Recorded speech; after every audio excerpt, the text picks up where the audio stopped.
नमस्कार, मैं हूं आशीष चित्रांशी और आप देख रहे हैं द न्यूज लॉन्च। एक मुख्यमंत्री की वजह से इस समय पूरे देश में संस्कारों पर चर्चा शुरू हुई है, क्योंकि संस्कार भारती चलाता कौन है? वही नागपुर वाली पाठशाला संस्कार भारती चलाती है। बताओ, संस्कार भारती ये पूरे भारत को संस्कार देने चले हैं, विश्वगुरु बनाने चले हैं। और इनकी पार्टी में एक मुख्यमंत्री है जो 6 साल के बच्चे से लेकर के और 90 साल के बूढ़े तक गरियाता है, सबको गाली देता है एक समान भाव से, सबको गरियाता है। बच्चा बूढ़ा किसी में कोई भेदभाव नहीं करता गरियाने में। जितनी उसकी उम्र है उससे ज्यादा जिसका पॉलिटिकल करियर है उसको भी गाली देता है बदतमीजी से, बिल्कुल बिल्कुल बदतमीजी और बेशर्मी के साथ। उसी प्रदेश में जब उस प्रदेश की पुलिस राहुल गांधी के सिपाही को खोज रही है पवन खेड़ा को, तो राहुल गांधी उसी प्रदेश में दहाड़ रहे हैं। हालांकि क्लिप्स कई बार क्या होती है कि जब हम क्लिप्स इकट्ठा करते हैं तो उसको काटने छांटने में पता चलता है कि वो मतलब भाषण तो तमाम जगहों पे कमोबेश एक जैसा रहता है, लेकिन पता चलता है कि पिछले बार वाली में मिल गया, कल वाले भाषण में मिल गया, आज वाले भाषण में खोजते खोजते कल वाले में मिल गया तो उसी को ले आओ। तो उसी असम में दहाड़ रहे हैं, और दहाड़ ही नहीं रहे हैं, जो बातें कर रहे हैं कि पवन खेड़ा के बजाय फिर राहुल गांधी को ही पकड़ लो ना असम में। राहुल गांधी ने हजारों की भीड़ के सामने कहा कि ये जो है मिनी मोदी, ये एक बार ऊपर से आदेश होगा तो अमित शाह के पैर पकड़ लेगा। और इसने भ्रष्टाचार अकेले नहीं किया है, इसने तो अपने परिवार को भी नहीं बख्शा, उन्हें भी भ्रष्टाचार में फंसा दिया। अब ये अकेले नहीं नपेगा, इसका पूरा परिवार फंसेगा इसमें। अब ऐसे मुख्यमंत्री के बारे में जब ऐसी बातें, ऐसे कच्चा चिट्ठा कोई मंच से खोलता है तो जरूरी हो जाता है आप तक पहुंचाना। कहें कि हो सकता है कि इसके बाद राहुल गांधी ना बोल पाए, पुलिस पकड़ ले जाए, क्या पता। तो हेमंत भाई ले आइए, ये जो अभी बोला है राहुल गांधी, जो क्लिप हमारे पास आई है, कांग्रेस ने भी इसको अपलोड किया है, वो हम आपको सुनवा देते हैं और एक छोटी सी चर्चा उस पर कर लेते हैं। भैया सुना दीजिए जरा राहुल गांधी को। डोनाल्ड ट्रंप मोदी को गाली देता है, मोदी कुछ नहीं कह सकता। डोनाल्ड ट्रंप पब्लिकली कहता है कि नरेंद्र मोदी के करियर को मैं ऐसे खत्म कर दूंगा, I will destroy him whenever I want. और फिर ट्वीट में कहता है Narendra Modi calls me sir, मुझे सर बुलाता है हिंदुस्तान का प्रधानमंत्री।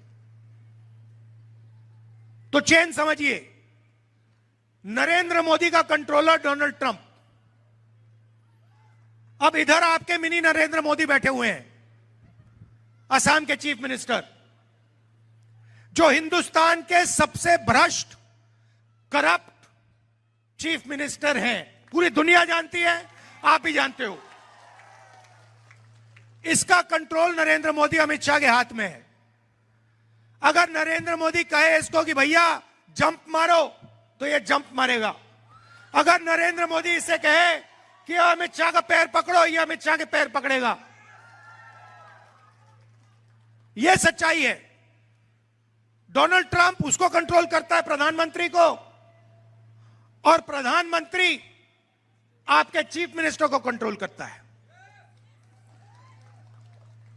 और प्रधानमंत्री और चीफ मिनिस्टर का काम आपको लूटने का है। सीधी सी बात है, प्रधानमंत्री जी, अमित शाह और हेमंतो जी ने मिलकर यहां पे एटीएम बना रखी है। आपकी जमीन की एटीएम, जितनी भी जमीन इनको चाहिए ये ले लेते हैं। ये जो अभी मैंने पढ़ा, अदानी का 18,000 बीघा, अंबानी का 13,000 बीघा, अदानी का 6,000 बीघा थर्मल प्रोजेक्ट के लिए, पावर स्टोरेज के लिए 1,400 बीघा, रामदेव का 60,000 बीघा। क्या सोचते हो आप, ये फ्री में दिया है इन्होंने? ये फ्री में थोड़ी दिया है, ये भ्रष्टाचार है। ये आपकी जमीन आपसे लेकर इन लोगों को दे रहे हैं और ये लोग इनको दबाकर पैसा दे रहे हैं, जो ये राजनीति में यूज करते हैं। और सिर्फ पूरा पूरा देश जानता है कि असम को हेमंत जो चीफ मिनिस्टर हैं आपके, सिंडिकेट के साथ मिलकर असम को चलाते हैं और देश का सबसे भ्रष्ट ये चीफ मिनिस्टर है। और देख लेना, मैं आपको बता रहा हूं, जैसे ही हमारी यहां पे सरकार आएगी ना, ये अभी छाती फैला के घूमता है, इसके मुंह से एक शब्द नहीं निकलेगा, हाथ जोड़ के सामने आ जाएगा ये। मैं जानता हूं इन लोगों को, और इसको कोई माफी नहीं मिलने वाली है। यह बात याद रख लीजिए, हेमंत शर्मा के खिलाफ कार्रवाई होगी और ये जो इसने भ्रष्टाचार किया है, इसका नतीजा इसको भुगतना पड़ेगा, मैं आपको बता रहा हूं। और ये जो बोलते हैं ना, बात समझिए, ये इनका डर बोलता है, क्योंकि यह जानता है कि कांग्रेस पार्टी इसको छोड़ने वाली नहीं है। इसमें जो घमंड है, ये 2 मिनट में निकल जाएगा जिस दिन इसकी सरकार चली जाएगी। मैं इन लोगों को जानता हूं, इनसे कोई डरने की जरूरत नहीं है, ये डरपोक लोग हैं। ये डरपोक लोग हैं, इनसे डरने की जरूरत नहीं है। यही बात तो देश को समझना होगा, क्योंकि देश में डर का माहौल बहुत गहरे तक बैठा हुआ है। एक क्लिप और है राहुल गांधी की, जरा वो भी लाइए। इसका पूरा का पूरा भ्रष्टाचार जो है, इसका पूरा इंफॉर्मेशन नरेंद्र मोदी अमित शाह के पास है। आप मत सोचो कि असम को असम से चलाया जाता है, असम को दिल्ली से चलाया जाता है। जो नरेंद्र मोदी और अमित शाह कहते हैं वही ये करता है। और इसने एक गलती, बहुत बड़ी गलती की, इसने भ्रष्टाचार में अपने परिवार को भी शामिल कर दिया। अब सिर्फ ये नहीं फंसेगा, अब इसका परिवार भी फंसेगा, उनको भी इसने बर्बाद कर दिया। जमीन के मामले में, करप्शन में परिवार को डाल दिया, बेचारा परिवार भी फंसेगा, कोई नहीं बचने वाला इनमें से।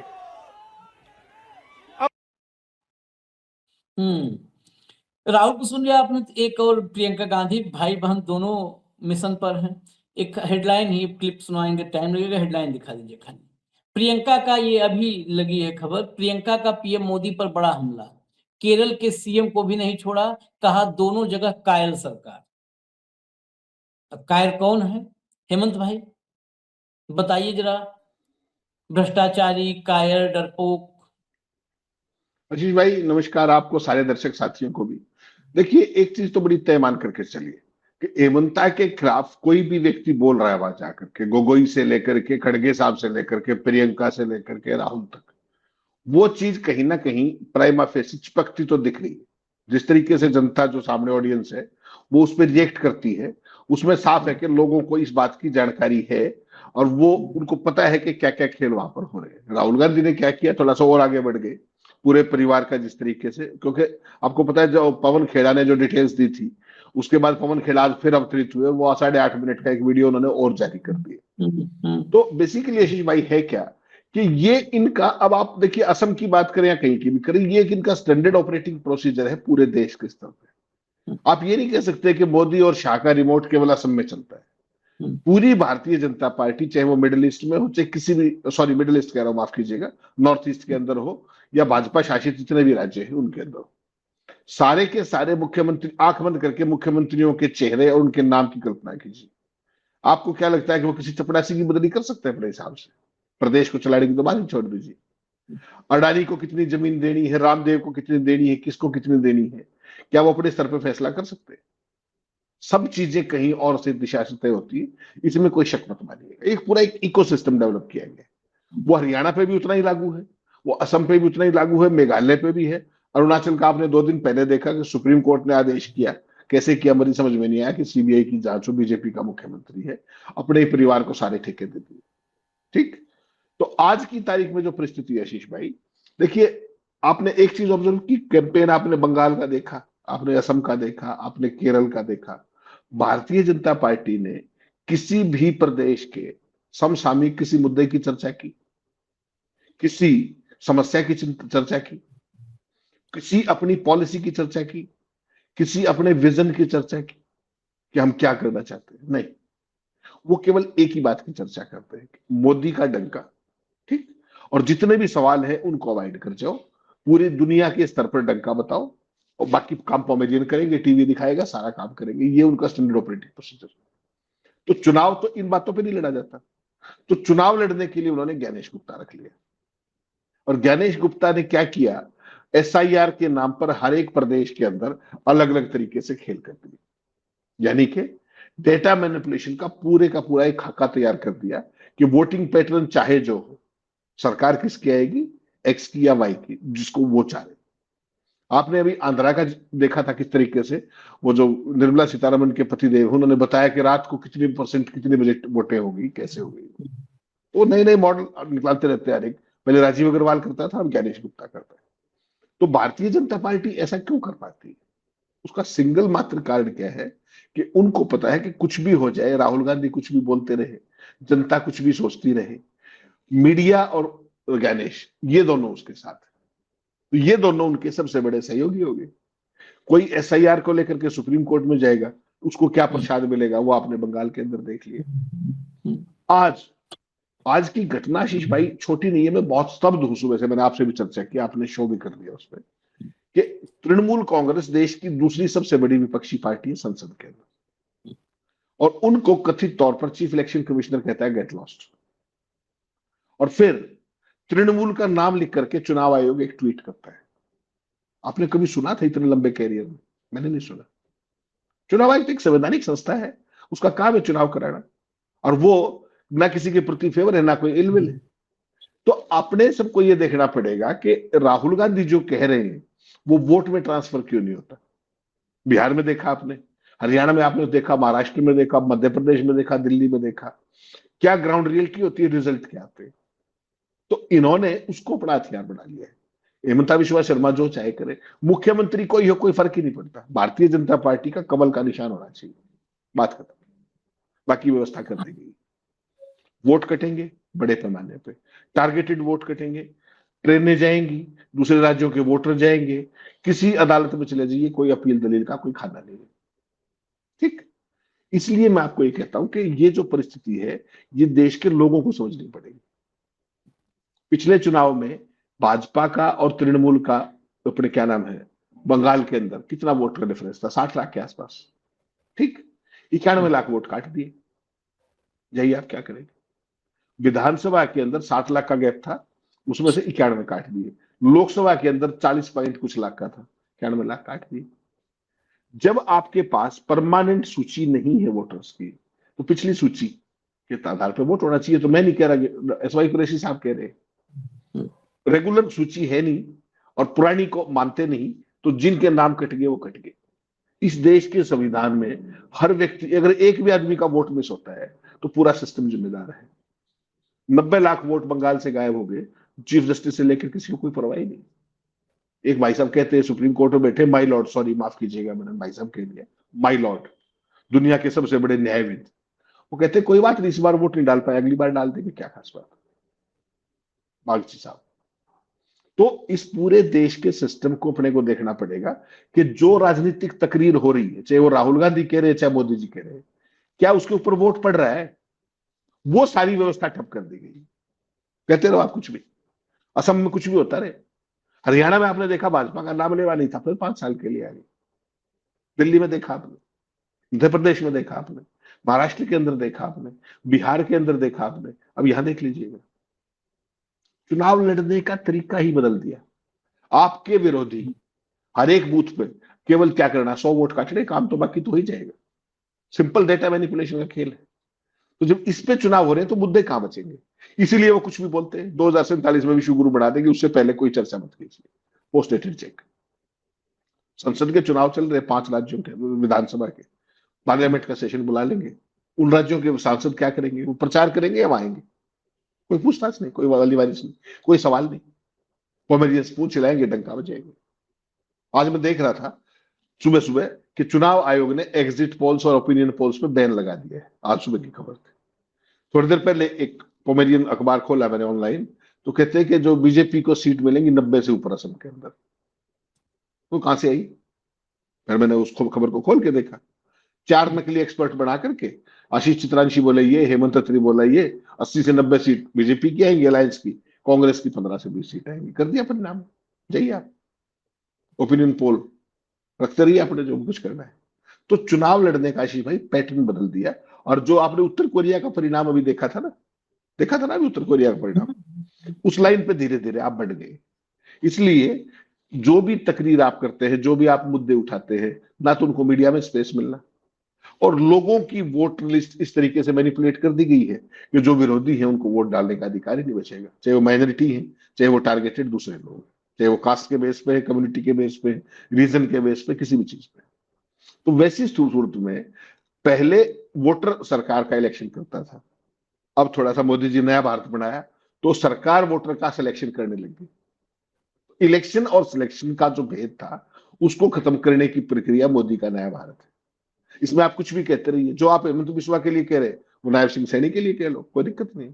रेखा शर्मा के लिए कह लो, भजनलाल के लिए कह दो, मोहन यादव के लिए कह लो। किसी भी राज्य के अंदर आपको तनिक भी सत्ता संचालन का कोई तंत्र में अंतर नहीं मिलेगा। एसओपी बना दिया, दिल्ली से मैसेज आएगा, वो काम होना है, बाकी ठीक। जितने भी काम जो जिस तरह के, तो उसमें जो राहुल गांधी जो भाषण कह रहे हैं असम के अंदर, आपको क्या लगता है कि वो उत्तर प्रदेश में नहीं हो रहा होगा? केवल उत्तर प्रदेश एक ऐसा राज्य है जहां पर मुझे नहीं लगता कि पूरा रिमोट के सारे फंक्शंस दिल्ली में है। बाकी बीजेपी शासित कोई ऐसा राज्य नहीं है जिसको कंप्लीटली दिल्ली से ना चलाया जा रहा हो। ये तो इस देश के लोगों को सोचना है कि ये वोटर मैनिपुलेशन वाला खेल, पॉलिटिकल पार्टी को सोचना है कि कब तक इसको झेलोगे और सड़कों पर पिटोगे अलग अलग। एक कांग्रेस का प्रवक्ता वाजिब सवाल पूछता है, छुपता फिर रहा है, अज्ञात स्थान से बाइट भेजिए, कर लीजिए, क्या करेंगे। राष्ट्रीय पार्टी है, मुख्य विपक्षी दल है।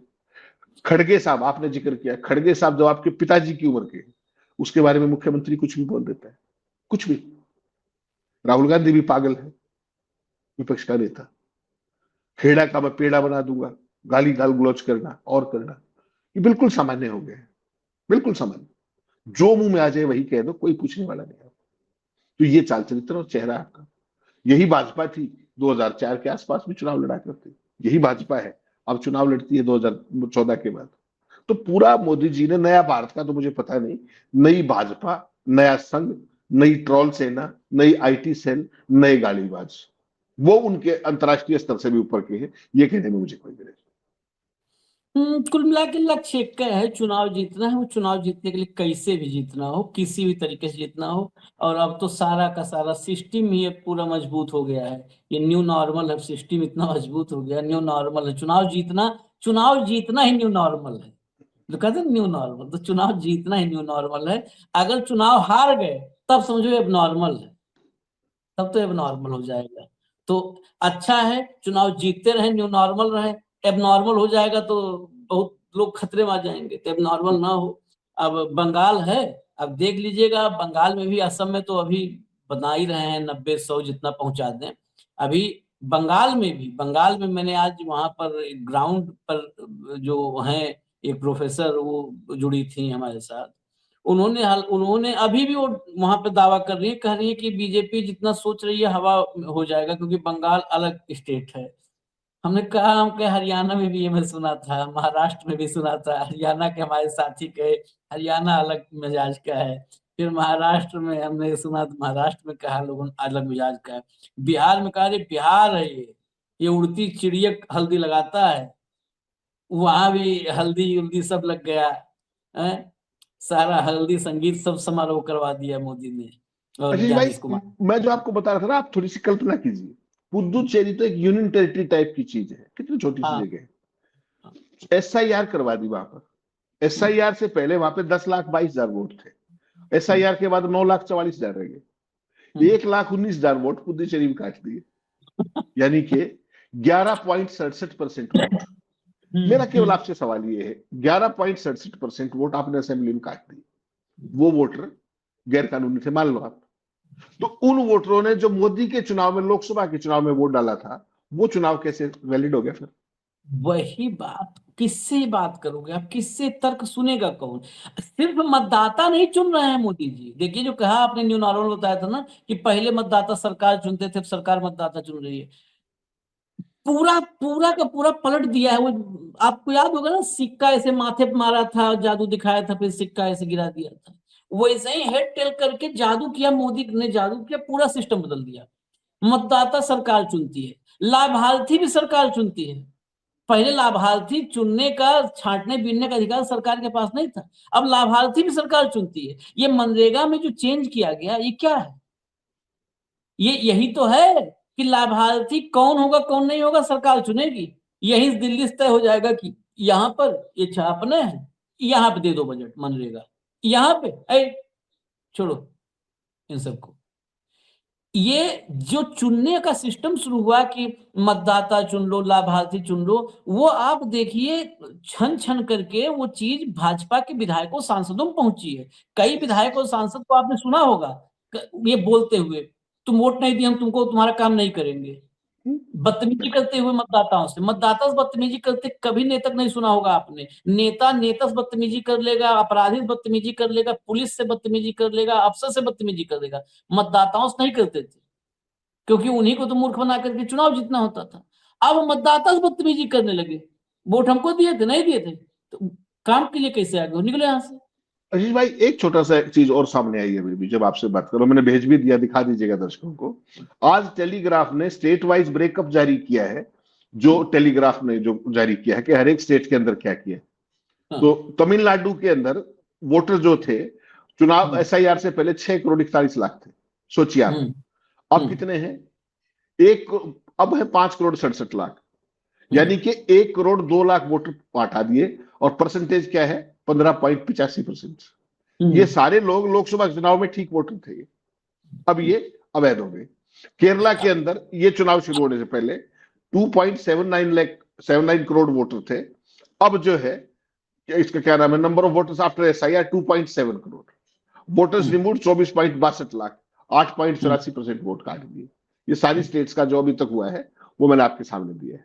तो आप केवल एक बात को सोचिए कि इस चुनाव का कोई मतलब बचेगा? फिर चुनाव मत कराओ यार, क्या दिक्कत है? कह दो हो गया। उत्तर कोरिया वाले से पूछ लो ना कि कैसे डिक्लेयर करता, आप भी कर दो।